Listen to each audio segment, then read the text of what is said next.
No, or city. Oh yeah, GCR is frozen this holiday. It's usually good. That's I have a lot of friends doing that. No, city high. Yes, I might be. I'm so excited. If they have me back. Yeah. So, I'm down to reach out to me. I could just invite myself over.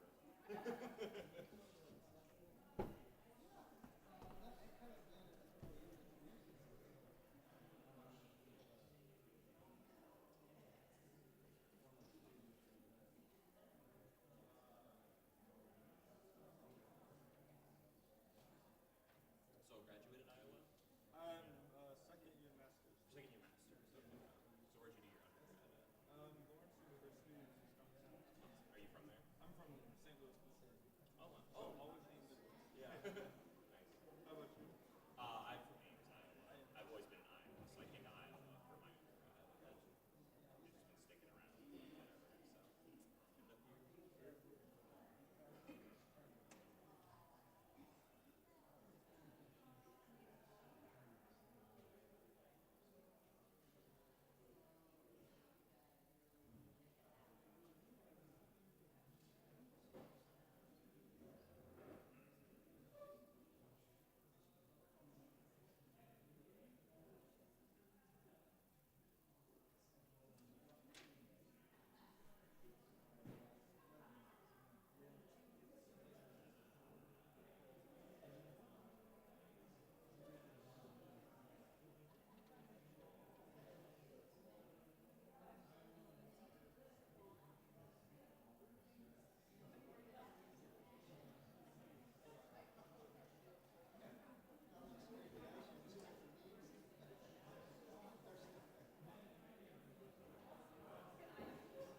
These I'll play the last few bars, Yeah. and then we'll just hop into it and only repeating if it's smart.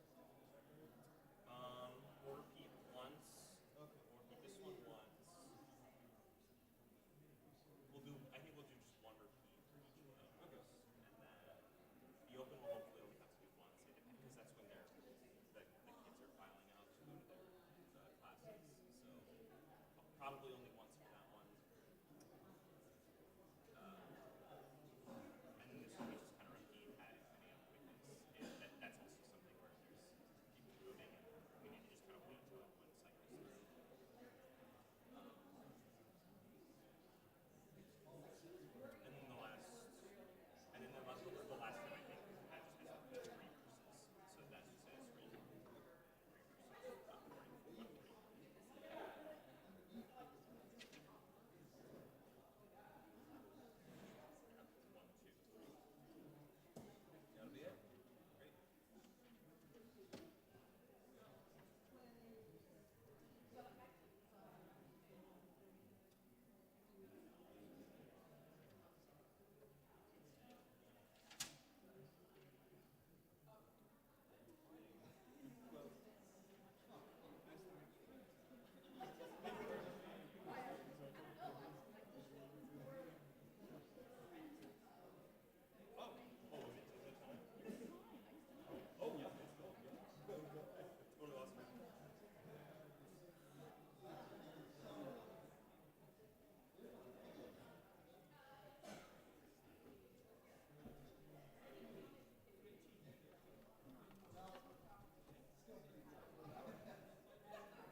Our gathering song for the month of November is number 1031, Filled with Loving Kindness. Please rise in body or in spirit.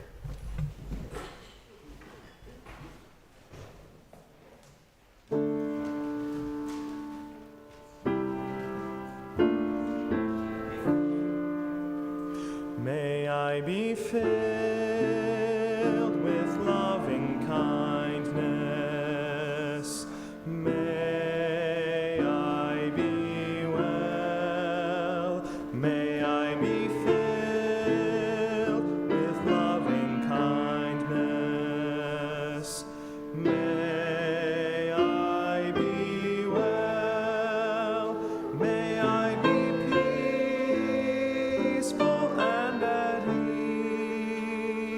ease. May I be whole.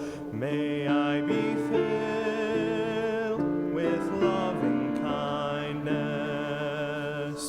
May I be well. May I be filled with loving kindness. May I be well. May I be peaceful and at ease. May I be whole.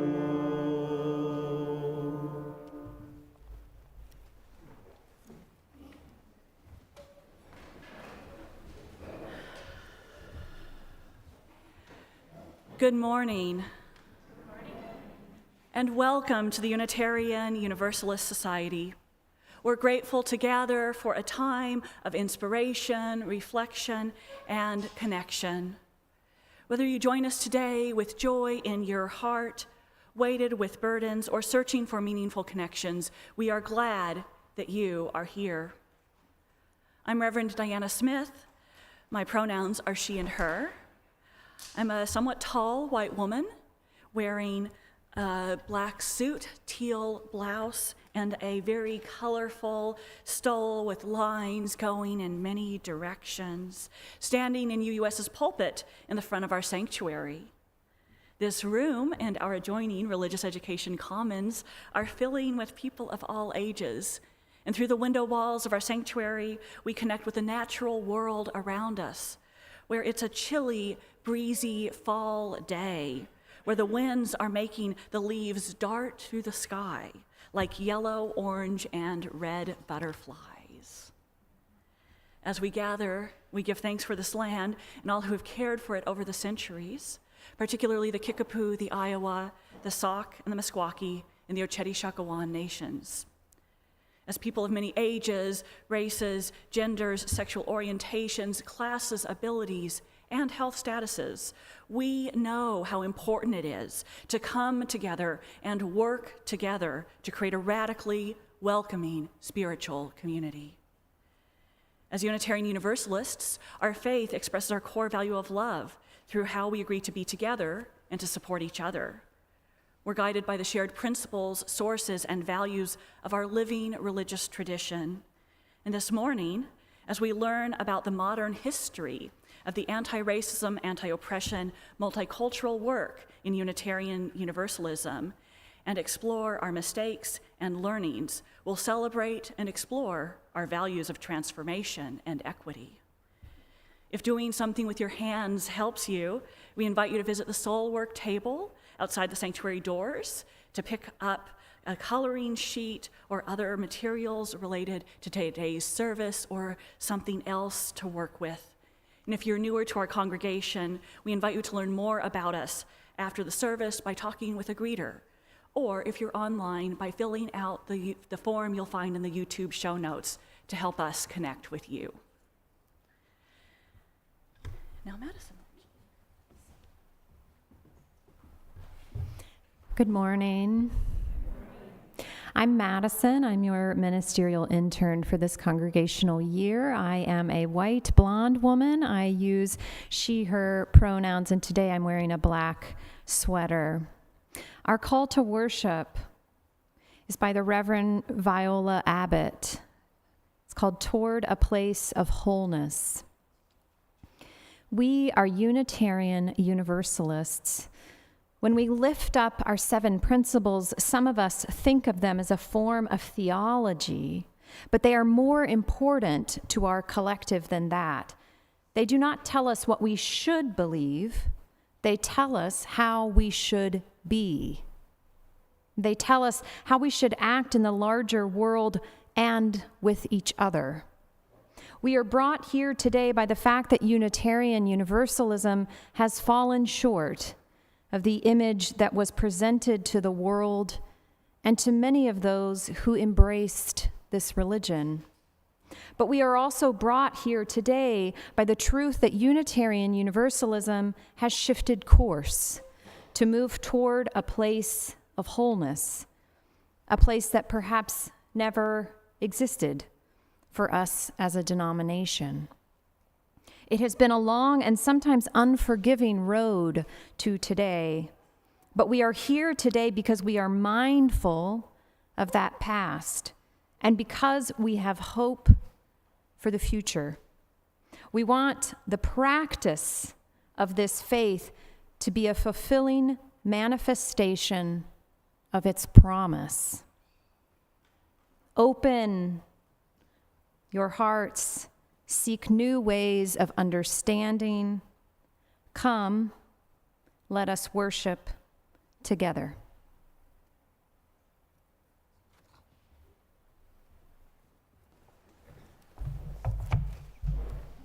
Our opening hymn for this morning is number 1007, There's a River Flowing in My Soul. Please rise in body or in spirit.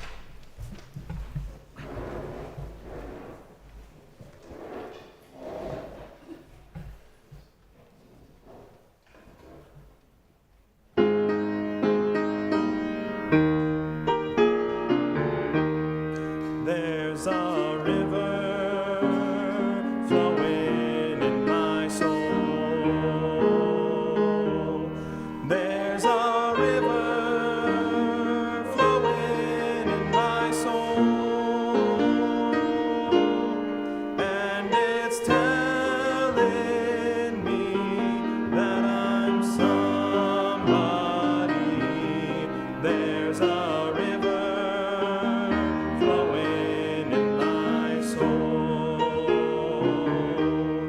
There's a river flowing in my soul. There's a river flowing in my heart, and it's telling me that I'm somebody. There's a river flowing in my heart. There's a river flowing in my mind. There's a river flowing in my mind, and it's telling me that I'm somebody. There's a river flowing in my mind.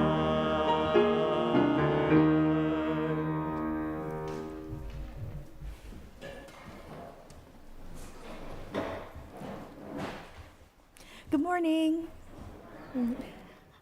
I'm Andrea Smith. I'm a worship associate here at the UUS. I use she, they pronouns, and I'm wearing an emerald green cardigan with a plaid skirt. As Unitarian Universalists, we light a flame within a chalice as a symbol of sanctuary, safety, and hope to unite us in our worship and to remind us our ongoing search for the light of truth. Please join me in saying our chalice lighting words as Edie lights our chalice. Life is a gift for which we are grateful. We gather in community to celebrate the wonder and mystery of this great gift.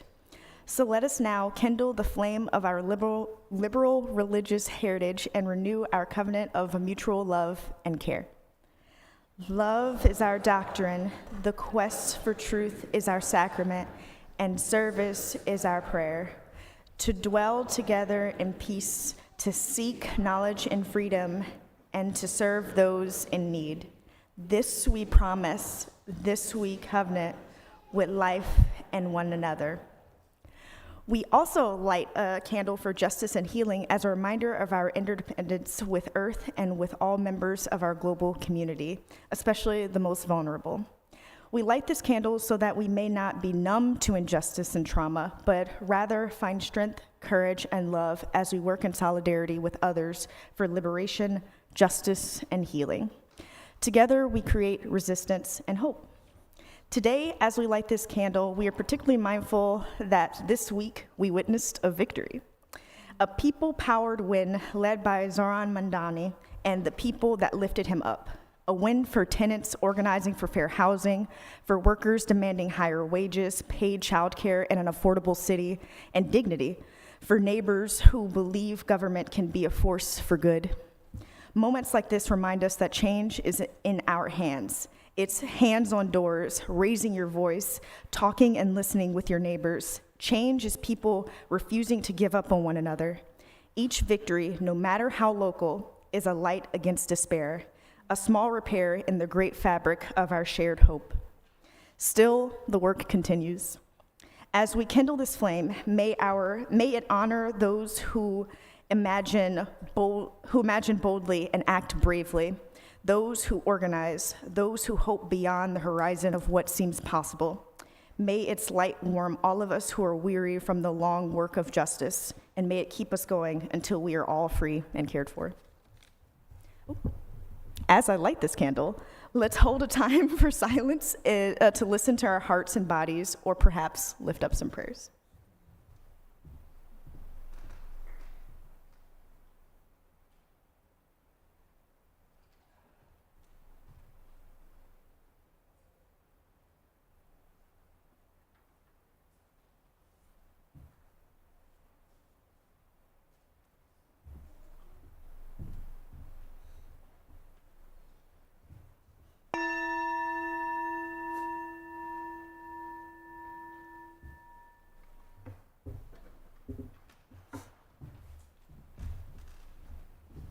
Good morning.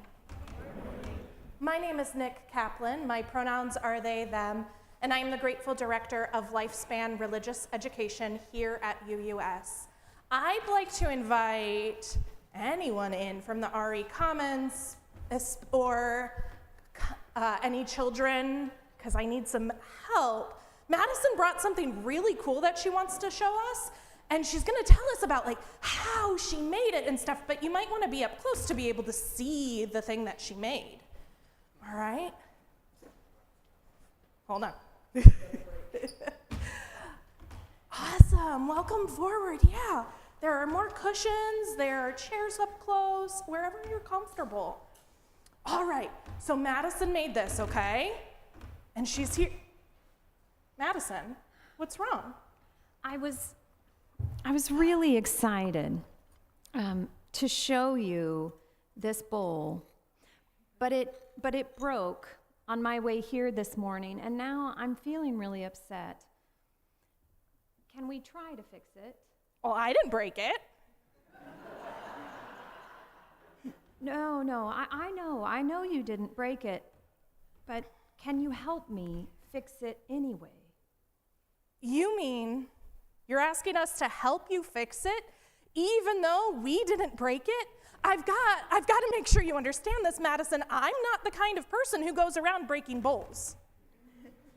Yes, it's important to me that we figure out how to fix this bowl, because it means a lot to me. What do you think? Can we help Madison figure out how to fix it? Okay, let me see this so that we can look closer.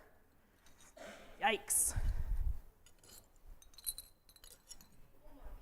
Yeah, oh my goodness. Broken. How are we gonna fix this? Yeah, how could we fix this? Glue? Really strong glue. Like Gorilla Glue. Gorilla Glue, really strong glue. Gorilla Glue Okay, did not pay for a Yeah, sponsorship not with sponsored. today's service. Not sponsored. Yeah. What else might we do, Judy?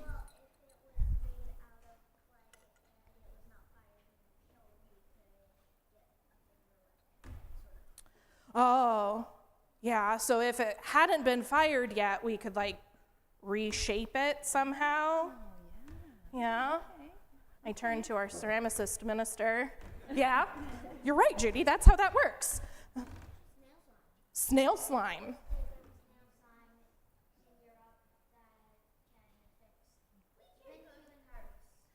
There's a type of snail slime in Europe that can even fix human hearts. Anybody have that on hand? I need some. Nuts. I need some. Yeah, Rory. Oh gosh, pay somebody else to fix it. Sometimes. All right, well, Madison asked for our help, so I think she's kind of hoping that we could do it. You know what? All of these are such wonderful suggestions. I have an idea too. It's called kintsugi. Kintsugi? Yeah, that was my question. What's Great that? question. So kintsugi is this ancient Japanese art of repairing broken pottery and ceramics. Gold is used to highlight the beauty of the imperfections that remain when a broken item has been repaired. I think we might have some pictures for as an example. Oh, or we don't. We don't. We'll use our imaginations. If I understand correctly, Madison, maybe you and I can use our hands together real quick. Yeah. So they would find how these pieces fit together. Fit back together, and then they would apply this a gold resin. So instead of seeing that crack there, what would you see, friends? You would see gold in that crack. So am I understanding, Madison, that instead of hiding all of the breaks, they're really highlighting them, they're changing them, transforming them? Yes. The gold is used to remind the user over and over that something that was once broken is whole again, and it has a different beauty. That would be pretty cool. I feel like there are other places in our lives where things like that happen. Yeah, I think so. What kinds of things? What kinds of things? Well, sometimes, like my friends here, sometimes in class we get into an argument. And that's kind of like something breaking, right? So if we imagine like threads between people, friendships, relationships, our community, the break would be like those threads breaking or disappearing, right? But then through our covenant, we can come back together and make the relationship stronger. So the gold is like our covenant. And as Unitarian Universalists, we believe that our covenant, how we act together, can help repair those relationships, right? We've done that before in class. Yeah. Yeah. I think that sounds right. The work of healing is all of our jobs, no matter how big or small we are. And when we repair our mistakes with love and with our covenant, like we might repair my bowl with gold, we remember that our relationships are more beautiful once we have acknowledged hurt, asked for forgiveness, corrected our mistakes, and made a sacred promise to do better in the future. Well, I'm sorry your bowl broke, and I'm glad that we could figure this out together and compare it to how we repair relationships. Here, you all will continue discussing stuff like that throughout the service. And in religious exploration, in our RE classes, the children and youth will get to do something very similar because it's our second Sunday. And on second Sundays, children and youth break up by age group and go to classes using the Mosaic curriculum. And that's an anti-racist curriculum, or an anti-racism curriculum that can help us learn how to repair broken relationships, how to come together in covenant to build a more beautiful, multicultural, diverse community. All right? So, children, youth, teachers, anyone who would like to go to religious education today will be in those 3 classrooms by age group. Kindergarten through second will be in the Juniper room. We have several visitors today, so I'm explaining for those of you who are like, Nick, why are you telling us this? Kindergarten through second grade will be in the Juniper room. 3rd through 5th grade will be in the Maple room. And 6th grade and up are welcome in the Hickory room. So why don't all children, youth, and teachers who are going to head to class come forward while we light our lantern from our chalice. We light our lantern from the chalice as a symbol of the faith and love that goes with all of us as we explore our faith together. Alex, would you go ahead and come light our lantern while Andrew leads us in singing?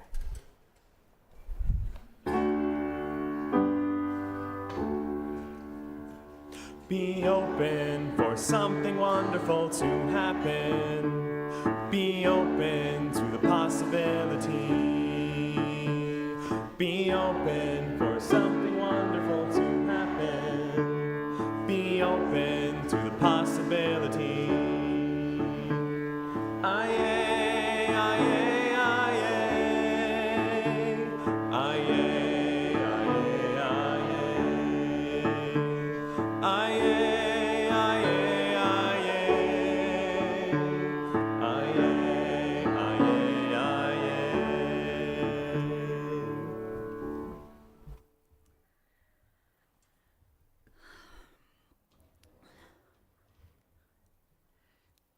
So lately, as things have been changing in our community, in our country, and in our state, folks have been asking about how UUS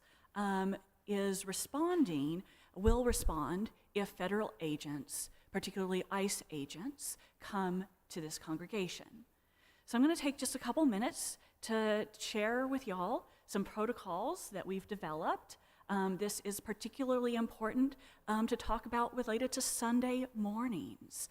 If folks come at other times, we're following modified versions of these. And if you have any questions about that, please talk to me or a staff person who is your team liaison, and we'll help you sort through what that looks like. But you'll probably get a pretty good idea. So, it's important to know that if federal agents come to UUS asking for a specific individual, folks will be taking these steps. So first, the greeters or the ushers can inform federal agents or people who are presenting in that way. They can say, I do not have the authority to confirm whether someone is or is not in the building. You can do that too. Or say, I cannot address this question. Let me get the minister, me, or a member of the Board of Trustees. Trustees who are here, could you wave? Okay, there are 7 of the trustees, and so there are usually a few of us present on any given Sunday. And then the ushers will inform agents that the service is being live streamed. And then they'll immediately inform the senior minister of the senior member of leadership who's present, and the person who's leading the service that we have agents here in the building. One person will inform me or the worship associate who's leading the service. If I'm not present today, that would be Andrea or it would be Madison. And then one usher will inform the most senior board member present. That might be Sarah Ross, who's our president, Jan Weaver, who's our board vice president, Lucy Gammon, who's our board secretary, Michael Honey-Arsma, who's our board treasurer, Jeff Wahlberg, Erica Reshley, or Ernie Cox, who are board members. Then the minister or the worship associate, whoever's leading the service, is going to share from the pulpit that federal agents are in the building, saying something like, I've been informed that federal agents are here, so you may notice some disruptions in the sanctuary, whether you're here in person or online. Federal agents are allowed in public spaces, which include the sanctuary, that's this room, the fellowship hall, the atrium, but I or a member of our board of trustees will be checking to see if they have a valid judicial warrant.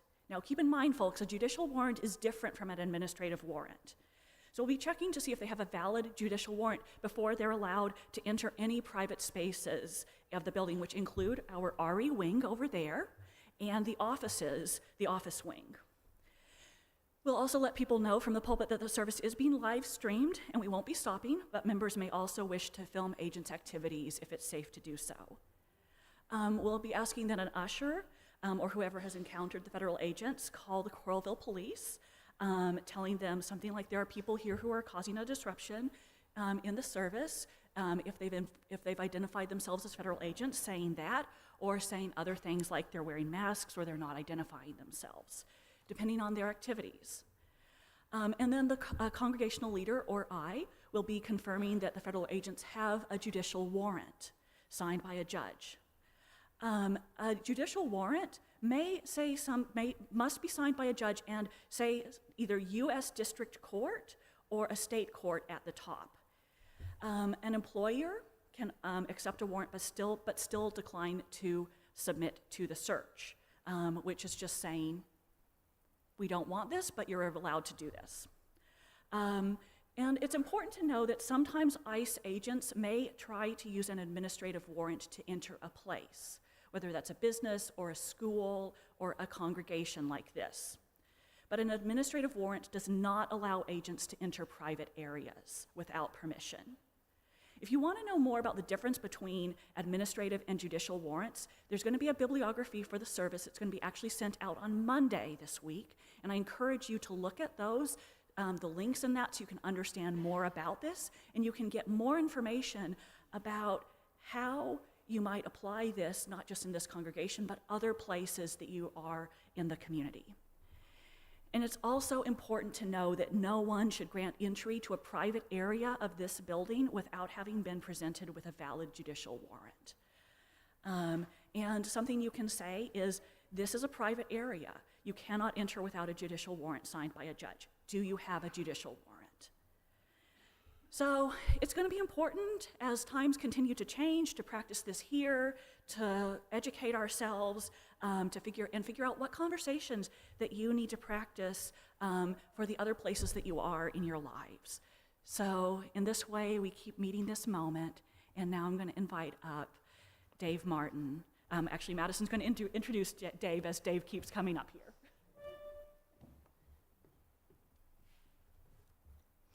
Our congregation is made up of many people and of many communities. We gather in many ways to learn, sing, laugh, share meals, try new things, and help repair our world. This morning, Dave Martin is here to share about the Mosaic anti-racism training for adults and the opportunities for this important resource here at UUS. Thank you, Dave. Good morning. My name is Dave Martin. I'm a 78-year-old white man with gray hair, gray beard, wearing a dark blue sweater. And I'm wearing a Hannah Stolke t-shirt underneath. I'm just saying. My pronouns are he and him. I am here representing the social justice team, which meets the second Tuesday of each month at UUS and via Zoom. Everyone is invited. And I want to remind everyone that we are voting this month on the nonprofit agencies that we support with our Sunday morning collections. And these will be the agencies we support for the next 3 years, and you've got during the month of November to vote. There'll be information out in the fellowship hall after the service. So if any of you heard my reflection at a service last summer, which I entitled "Woke is Not a Pejorative Term," you may remember I mentioned the Mosaic program being developed at the UUA. And so today I'd like to speak a little bit more about it. And this is from their website, which is on the UUA, part of the UUA website. The Mosaic Project fosters belonging and liberation in UU congregations and communities. It is an online hub of connections, resources, and support for UU's dismantling racism and oppression. It was developed out of recommendations of the 2020 report, Widening the Circle of Concern. And I know some of you have read and studied that report in the last few years. So these are curated anti-racism resources and programs that help support anti-racism work going on in many UU congregations. And they've used the word mosaic because it has many colors, textures, and shapes that celebrate diversity and multiculturalism. There are trainings, webinars, workshops, videos, books, magazine articles, all kinds of resources, and anyone can look at the materials. But one of the most important things they have done, at least to my mind, is develop a lifespan anti-racism curriculum, which is a series of programs for all ages, stages, and identities. And it's based on the OWL model, where you've got different curricula for different age groups. Nick is using the curriculum this year for many of the RE classes, so for the grade school and junior high area kids. There is an adult curriculum now that's come out with sessions such as the history of racist anti-blackness in UUism, what is white entitlement, what does the word reparations mean, and exploring the history of colonization and genocide of indigenous people. Just to name a few. There are, I think, 12 different models, 12 different sessions in the adult curriculum. And all of these are developed with a background of UU values, theology, history, and philosophy. So this summer, four members here at UUS have completed or are completing a facilitator training course. And we had hoped to offer some sessions this fall, but simply ran out of time.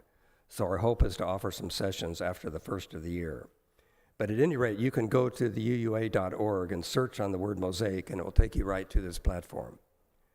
I, for one, wish we had had access to many of these resources several years ago when we were doing anti-racism classes here in this congregation. So stay tuned for more information. Thanks.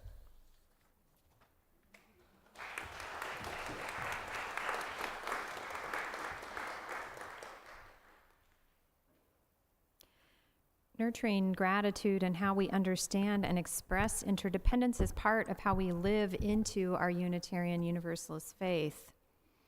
As we enter into our time of meditation, contemplation, and prayer, we acknowledge the joys and sorrows of our congregation, acknowledging that we often hold both. We do this by dropping stones into a bowl of water, symbolically immersing our personal joys and sorrows into the flow of all life's joys and sorrows.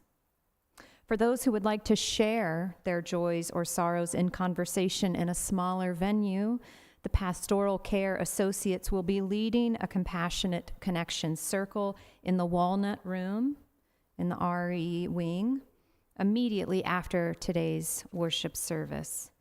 These circles, which happen on second and fourth Sundays, are opportunities to share with and support each other in our lives' journeys. If you're participating in our service elsewhere, you may wish to meditatively hold a stone, wash your hands, or meditate on an object near you.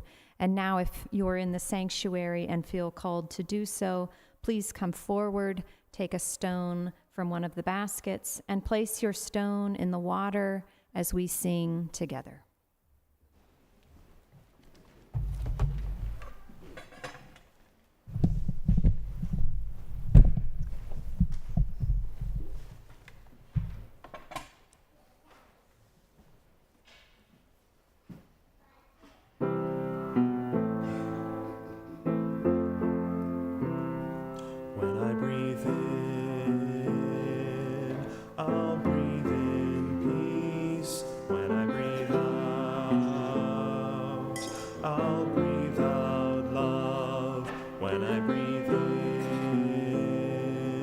I'll breathe in peace when I breathe out.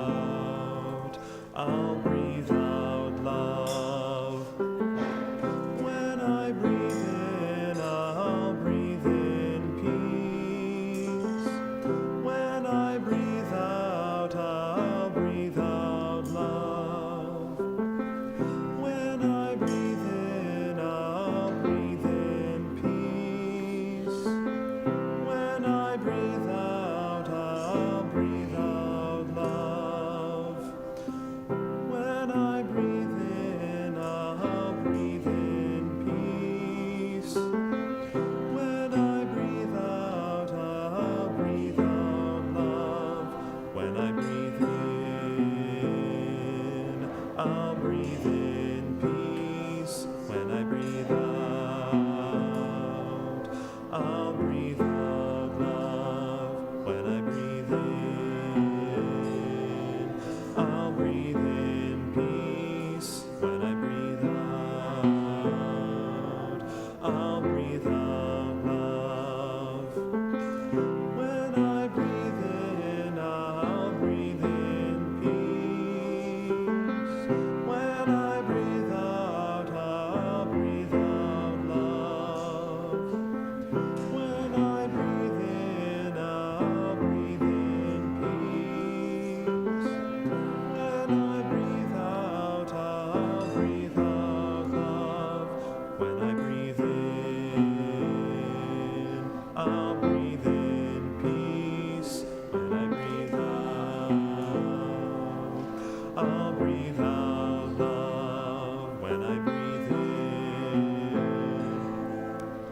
breathe in peace. When I breathe out, I'll breathe out love. When I breathe in, I'll breathe in peace. When I breathe out, I'll breathe out love.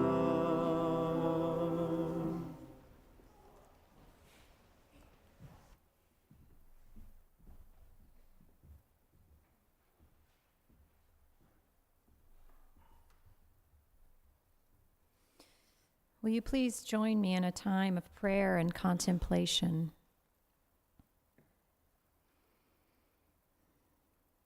Spirit of life, Spirit of love, may we listen deeply to stories we may not have heard before. If we experience discomfort, anger, confusion, sadness, shame, may we pause, may we breathe, and may we be curious. May we have the courage to take risks in living fully into our shared values. May we have the courage that when we make mistakes, which we will keep trying. May our curiosity and compassion companion us into new learning and opportunities for mutual flourishing. May it be so. Amen.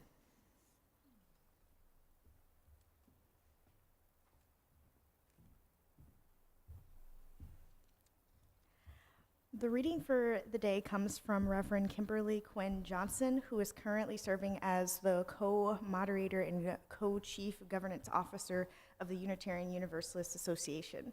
Fun fact, before ministry, Kimberly worked as a union organizer for the United Automobile, Aerospace, and Agricultural Implement Workers of America. The poem is entitled Black Joy.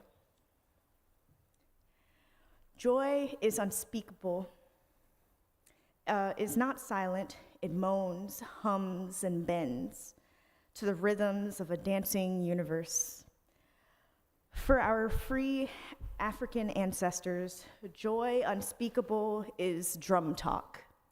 For enslaved Africans during the Middle Passage, joy unspeakable is the surprise of living one more day.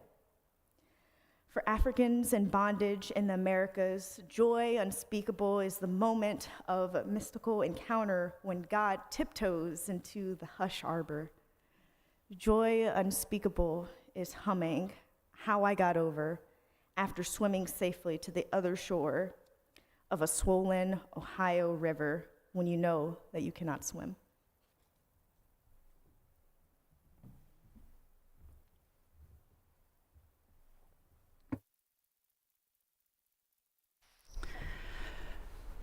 From 1967 to 1970, one of the most dramatic tragedies of our Unitarian Universalist history played out. It has defined much of our modern UU story, even though we rarely talk about it, because it is, quite honestly, rather confusing, especially for those of us who weren't there at the time, It's heartbreaking, and it leaves us with more questions than answers. But what better way to help us develop our theology and cultivate compassion, our theme this month, than a story that is confusing, heartbreaking, and leaves us with more questions than answers? And so, let me tell you the story by sharing pieces of a UU World article that Reverend Dr. Mark Morrison Reed, our leading scholar of Black history in Unitarian Universalism, wrote in 2011. You can read the whole article at the link you'll find in today's bibliography. And so, Reverend Dr. Mark Morrison Reed wrote, in 1967, as rioting engulfed city after city, it became clear that legislation had not addressed African American poverty or frustration. That was the context for the UU Emergency Conference in October 1967. 37 of the 150 attendees at the conference were African Americans. They made up 25% of a gathering in a denomination of which they comprised only 1%. Soon after the conference began, 33 of the African Americans, including my mother, this is Mark Morrison Reed, withdrew from the planned agenda to hold their own meeting. This Black caucus met through the evening and late into the night. They saw white liberalism's emphasis on integration as a one-way street that elevated white and debased Black. Civil rights had changed the law, but had proven ineffective at remedying Black poverty. Liberal religion had failed to address the experience of Blackness or to settle an African American in a major pulpit. The group called for a new agenda, and by the time they emerged, the Black Unitarian Universalist Caucus Steering Committee had been formed. They insisted that their agenda be voted up or down without debate, and that included a resolution that $1 million be directed toward the Black community over a period of 4 years.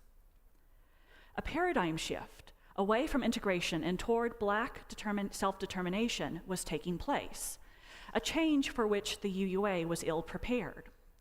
Some depict this as a failure of vision. The paralysis, however, is understandable. How does one decide whether to support Black demands for empowerment and justice or to respect the democratic process with its vagaries and delays? The UUA board meetings following the emergency conference were contentious. Feeling trapped and not really understanding what was fueling the new situation, the UUA board created the UU Fund for Racial Justice with a budget of $300,000 per year and invited the Black Affairs Council to apply for affiliate status with the UUA. From the Black Affairs Council perspective, their overture completely missed the point. The first national conference of Black Unitarian Universalists gathered in Chicago in February 1968. In May, a group calling itself Black and White Action, or BAWA, organized in New York City. On April 4th, Reverend Dr. Martin Luther King was assassinated. In June, the General Assembly met in Cleveland. In the GA business meeting, the Black Affairs Council, the BAC, which I might call it sometimes, funding proposal was placed on the agenda, and in an atmosphere of extraordinary emotional tension, the proponents of the Black and White Action and the Black Affairs Council competed for the support of the delegates. On the third day of the assembly, the delegates voted 836 to 327 to fund the Black Affairs Council at $250,000 a year for 4 years, and the delegates also voted to give $50,000 to the Black and White Action over the protest of the Black Affairs Council. Following General Assembly, the UUA board learned that all its discretionary funds had been depleted. They approved giving the Black Affairs Council $250,000 for that year, but not subsequent ones. The following spring, the board supported not reducing the amounts given to BAC or BAWA. BAC objected both to returning to GA annually for reaffirmation of the commitment made in Cleveland and to the funding of BAWA. At the 1969 General Assembly in Boston, the Black Affairs Council commandeered the microphones and demanded that BAC funding be moved from last to first on the agenda. After an unusually bitter debate, delegates refused to accept this change. In response, many Black Affairs Council members and those who supported them left and regrouped at the nearby Arlington Street Church.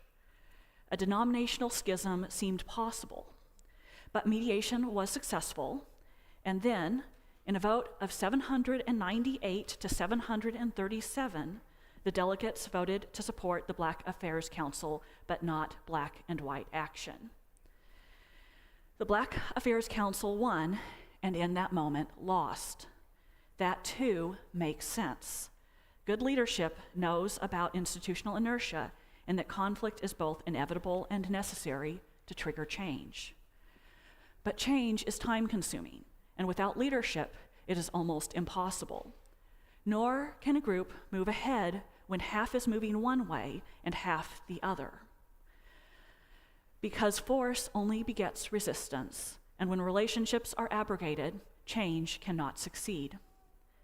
6 months later, under a new president, the UUA board had to face the magnitude of the deficit. $1 million, or 40% of the budget, was cut from our national association. The board focused more on survival than justice. The board decided to spread the $1 million commitment to the Black Affairs Council over 5 years instead of 4. The Black Affairs Council responded by disaffiliating from the UUA, and the 1970 General Assembly voted to stop funding the Black Affairs Council, having distributed only $450,000 of the $1 million promised in 1968. But the Black Affairs Council disaffiliation could not have been about the money alone. The balance had shifted. Affirming Black identity had become more important than nurturing liberal religious identity. In the conflict, all sides felt victimized and misunderstood. They defended principles while others betrayed them. Integrationists felt they were being asked to repudiate their earlier actions and longer-term commitment to equality. Also, they were shocked that there was no longer room to hold a different opinion and follow another path, and still be in fellowship. Institutionalists felt they were staving off ruin and preserving the democratic process. The Black Affairs Council and its supporters felt as though whites were unwilling to put justice first or to trust African Americans with power. For Blacks, the familiar denominational racial routines echoed the empty promise of 40 acres and a mule made to freed slaves. The result and further tragedy is this: no one who was involved feels understood or appreciated, much less honored. I, writes Reverend Dr. Mark Morrison Reed, have come to believe that the only way to move forward is to look upon what transpired as a tragedy. What do I mean? These were all honorable people responding to cultural circumstances not of their making, while in the grip of emotional forces beyond their control. These circumstances compelled them to choose between dearly held values, and they brought to their decision-making their humanness, lofty hopes and moral certitude, grim earnestness and inflamed passions, some self-delusion, lots of defensiveness, and, as tragedy requires, hubris. Conceived of as a tragedy, this drama does make sense. Jean Ott aptly called these events the white controversy over Black empowerment. In a denomination that was 99% white, what else could it be? It happened because of the bigotry and circumstances of earlier generations of religious liberals, because society was forcing change upon religious liberals, and change is difficult, because middle-class Black UUs needed to redirect their priorities, and this meant, for some, leaving. These were all good people, torn by competing loyalties and conflicting values, some of which ran counter to their deepest traditions of polity and individualism. It happened because of institutional immaturity, fear, and hubris. Thus ends that excerpt from his article. Reverend Dr. Morrison Reed wrote that article over 14 years ago, at a time when Unitarian Universalism was continuing to try to do the deeper culture and institutional change work that the Black empowerment controversy called us into. UUs had been working to deepen our understanding and practices of covenant, including what covenant means in the midst of change and multiculturalism. UUs had been creating room for marginalized groups to claim their space and make demands, and had been working to understand implicit bias and cultural competency. This included adopting resolutions at the 1992 and 1997 General Assemblies to become an anti-racist, anti-oppressive, multicultural institution. Training programs and initiatives that supported congregations to do their work included the Journey Towards Wholeness, Jubilee Anti-Racism Training Workshops, ARAOMC, that's Anti-Racism, Anti-Oppression, Multicultural Process Evaluation at meetings, and Multicultural Consulting Services. In 1998, Diverse and Revolutionary UU Multicultural Ministries, or DRUM, an organization for UUs of color, formed. And in 2005, Allies for Racial Equity, an organization of white UUs who wanted to support anti-racism work, also formed. Funding for all these programs began to wane, though. And in the early 2010s, we were beginning to realize that something new needed to happen to sustain commitment. In 2013 and 2014, the grassroots UU 8th Principle Project developed as part of this effort. Some of you will recall the work that we did here in early 2022 to study and adopt the 8th Principle, which calls for UUs to journey towards spiritual wholeness by working to build a diverse, multicultural, beloved community by our actions that accountably dismantle racism and other oppressions in ourselves and our institutions. We adopted that as part of a movement of UUs all over the country to help us change our principles and our values to more explicitly call us into doing this work. The 2010s also saw the rise of the Black Lives Matter movement, and in 2015, the birth of Black Lives of Unitarian Universalism, or BLUE, an organization for Black UUs. Amid additional societal change, we had denominational turmoil that led to teach-ins about dismantling white supremacy culture, one of which happened here and had some unforeseen consequences. And in 2017, the UUA began an initiative called The Promise and the Practice to deepen our work and fund DRUM and BLUE, our two nationally affiliated UU groups for people of color. From the promise and the practice, the promise harkened back to the promises made to the Black Affairs Council, but also to all the broken promises and failed commitments over the centuries that had set the stage for the Black empowerment tragedy. The practice part of the promise and the practice referred in part to developing new covenants with DRUM and BLUE that included direct financial support, mutual agreements to serve BIPOC UUs, and accountability partnerships. Those are still in place and are helping DRUM and BLUE be vibrant and serve UUs around the country. The practice also referred to doing our anti-racism, anti-oppression, multiculturalism work throughout Unitarian Universalism. It referred to developing our understanding of anti-racism, anti-oppression, and multiculturalism as part of our covenant. It referred to individual, congregational, and institutional learning about implicit bias, racism, and how it plays out individually and in community, and developing cultural competency. And it referred to doing this work amidst our broader changing culture and adapting to the demands of our times. So, what is our practice now, 8 years after the Promise and the Practice program was developed? Given how deeply rooted racism, oppression, and white supremacy culture are in our country, it's not surprising that our work is much the same, even as we adapt to a changing community and a changing world. Some of our most crucial work continues to be deepening our understanding of covenant and widening the circle of concern, since we cannot effectively do anti-racism, anti-oppression, and multiculturalism work in congregations without strong containers of trust, covenant, and broad compassion. We're also called and have been assessing where we are developmentally, in the work, individually, and in our congregations, and adjusting our work accordingly. We've been doing this over the last few years here. We're called to doing trainings on anti-racism and anti-oppression, both around the intersectional nature of oppression and also explicit anti-racism trainings, which we've been doing annually and sometimes in larger sets of time. And I hope that many of you will sign up for the Mosaic class, the Mosaic adult class here when it comes along, as well as a workshop series I'm going to be leading, spinning off of the series that we just had with Laura Gray. Doing both the inner, and we have also are called to doing both the inner and the congregational systems work, and doing the work that leads to longer term change.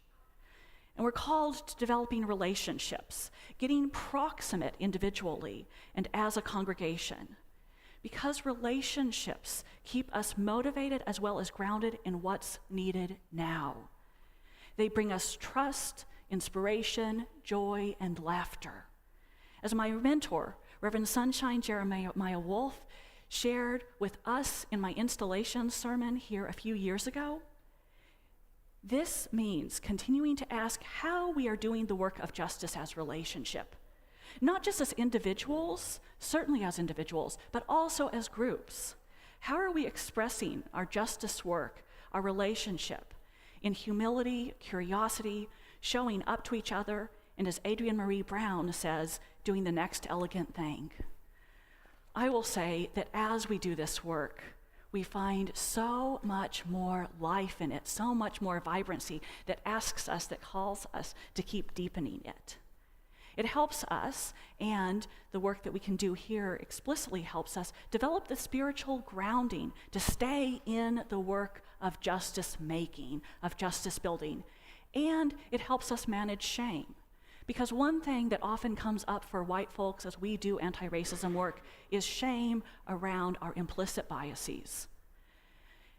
One of the things that's important for us to know is that because we are in a world that is so steeped in broken promises, in stories, in hearts that have been shattered, we are going to naturally have all sorts of stories that are not helpful come up. And this is true for people of all races and all cultures and about everyone. It crosses all sorts of lines of identity and oppression.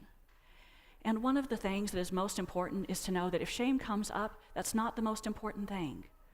What's important is to have a way of setting that shame aside and inviting ourselves into curiosity, into ways that we can counter the stories that that have been embedded into our hearts and minds by this culture. And so developing our spiritual grounding allows us to do that work. It also helps us ask ourselves and each other how we can continue deepening the work, how we can play a role, and how we can counter that institutional immaturity, fear, and hubris that Reverend Morrison Reed spoke of as deepening the Black empowerment controversy. And finally, all of this work, it actually calls us to joy. It calls us to notice the vibrancy of life, how we are all part of it. As Reverend Kimberly Quinn Johnson says, joy unspeakable is humming How I Got Over after swimming safely to the other shore of the swollen Ohio River when you know you can't swim. Because together we can get to the other side. We can keep going, even though sometimes we don't know how to swim. So may it be. Blessed be. Amen.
That was beautiful, Henry. Thank you so much. How we give and what we do with our lives is a reflection of our values. In response to the abundance that we are blessed with, every week this congregation donates generously to organizations in the community whose work aligns with our values and principles.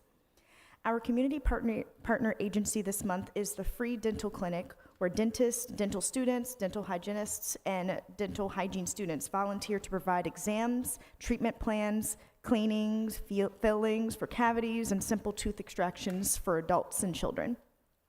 In the sanctuary, all cash collected goes directly to our community partner agency and the Community Common Fund. If you're writing a check, please use the memo line to designate the purpose as for our community partner, your pledge, or a gift to support our operating expenses. You can follow the instructions on the screen to give online or via text. We are also taking a collection of food for our little free pantry right here in this great basket. If you bought food for it, please bring it up while Henry plays. Your offerings are a sign of your commitment to this congregation, which is completely supported by the generosity of all who join with us. As we give and receive the offering, may we be transformed by our giving, and may the world be transformed by our gifts.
May what has been shared today help us more fully affirm our interconnected and live, help affirm our interconnection and live into love and justice.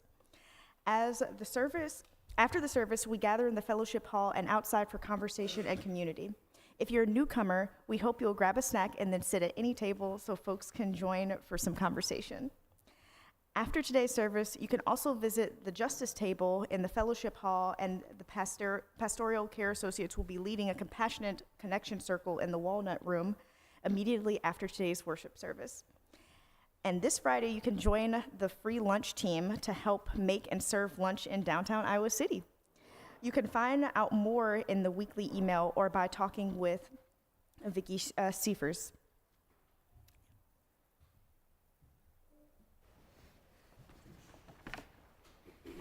Our closing hymn for this morning is number 149, Lift Every Voice and Sing. It appears as number 149 in our hymnals, but more importantly, it is commonly known as the Black National Anthem. And before we sing, I would love to please join everyone in giving our guest pianist, Henry, a big thanks for filling in today.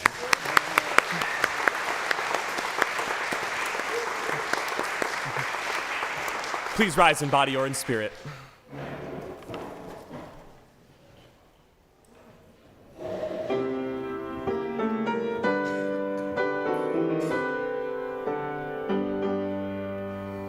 Lift every voice and sing till earth and heaven ring, ring with the harmonies of liberty.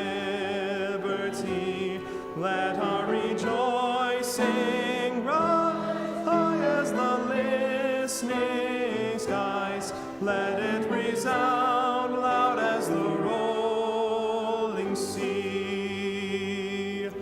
Sing a song full of the faith that the dark past has brought us. Sing a song full of the hope that the present has brought us. Facing the rising sun of our new day begun, let us march on till victory is won. Stony the road we trod, bitter the chastening rod, felt in the days when hope unborn had died. Yet with a steady beat have not our weary feet come to the place for which our fathers sighed. We have come over a way that with tears has been watered. We have come treading our path through the blood of the slaughtered. Out from the gloomy past till we stand at last, where the white gleam of our bright star is cast. God of our weary years, God of our silent tears, thou who hast brought us thus far on the way, thou who hast by thy might led us into the light, keep us forever in the path we pray. Lest our feet stray from the places, our God, where we met thee, lest our hearts, drunk with the wine of the world, we forget thee. Shadowed beneath thy hand, may we forever stand, true to our God, true to our native land.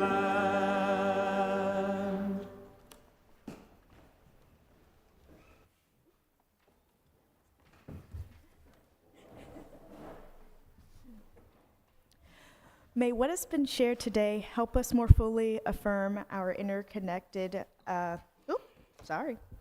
Please join me in Please join me in the words for extinguishing our chalice. We extinguish this flame, but not the light of truth, warmth of community, or the fire of commitment.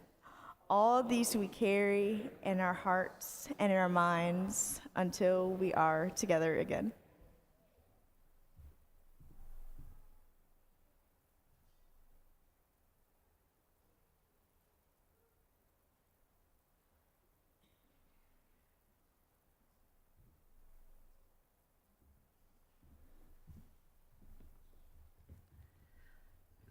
As you go out into the world this day and this week, may you go cultivating compassion, leaning into discomfort, learning new things.